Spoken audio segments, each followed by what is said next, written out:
After 4 rounds of sanding over about 4 days of full-time work, the hull for Danusia is basically ready for the next steps, which will be primer, high build primer. I started to strip the old paint with a 5-inch DA.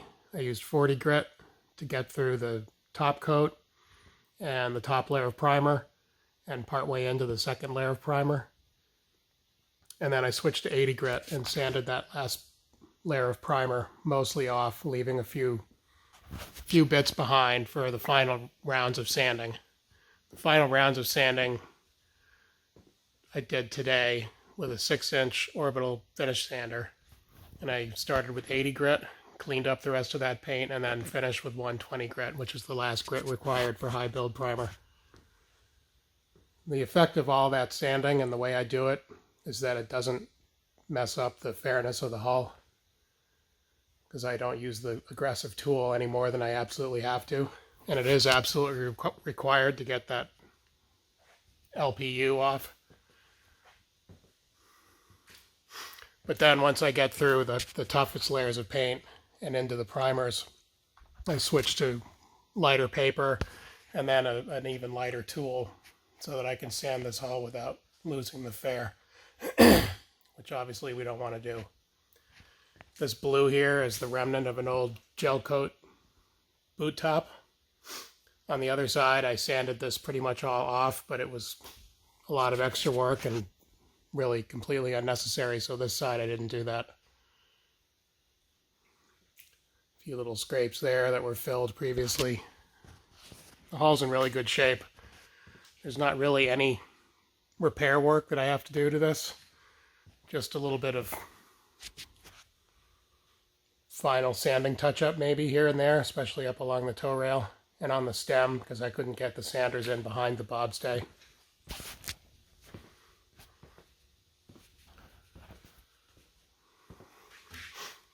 And touch up the masking and clean everything up, and it'll be ready for high build.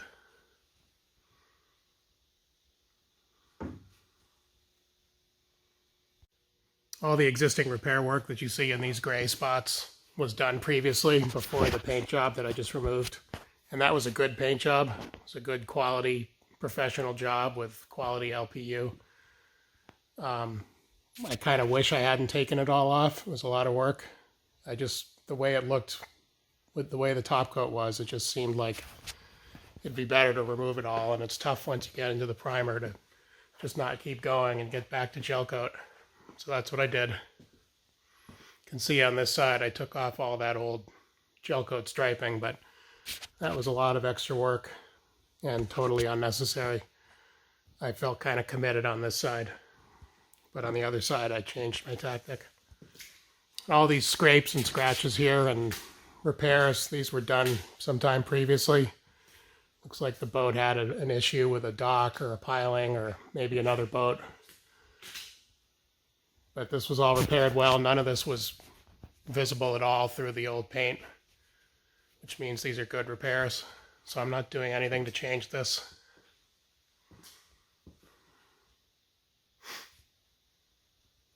We're just going to go high build right over this, pretty much the way it is, other than cleaning up, because the hull's in great shape. Virtually no need for repair, and at this point I think I've sanded enough that I want to get some primer on there, and that'll highlight if there's anything that does need a little attention first before finish primer. That's why I like the high build. Basically, it's a guide coat almost. Little hand sanding to finish up on the stem, right in the center, up near the top. There's just a little bit of primer left, and a little bit down at the bottom. I'll hand sand that because I couldn't get tools in there. I've got it all wrapped up. I really didn't want to take the bobstay off, but that was an option. But I think I can manage with it still on there now that I've done the hard part of taking the paint off. So what's left to do on this hull before I put primer on, high build primer, is vacuum and solvent wash, touch up any tape that needs touching up after sanding. Got to retape a few areas where the sander got into it. I knew I had prematurely taped the hardware back here on the transom, so that got a little scuffed up. Those through hulls need to be taped. So I'll check all the tape, get everything clean. I'm going to mask the water line, i.e. the top of the bottom paint. It'll be at the same level that it was before because it was at a good level. And I have some reference measurements for that. So I'll strike a new line that's straight between the stem and stern. And I'll tape off for the bottom. And then it'll be ready for high build. For the bottom, I just sanded it quickly with 40 grit paper to get the growth off. If you remember before, there was some dried marine growth on here. I just took it down to a point that I could get paint to stick. Bottom's in pretty good shape. The usual flaking areas, but nothing too bad. So that was a quick sand. Quick run with 40 grit. It didn't take very long. It was actually the easy part of this job. And the other side of the bottom. Again, I just took the growth off, cleaned up the through hulls, that grounding plate. Quick sand. Gave it a rinse off when I cleaned up the shop when I finished painting. It's a real pleasure to get the dust and stuff off all the staging planks and off the floor and everything. You can actually walk in here now and it's not a breathing hazard. So this is where the bottom ended up. And when the whole paint job is finished, then I'll put a coat of black bottom paint on here later.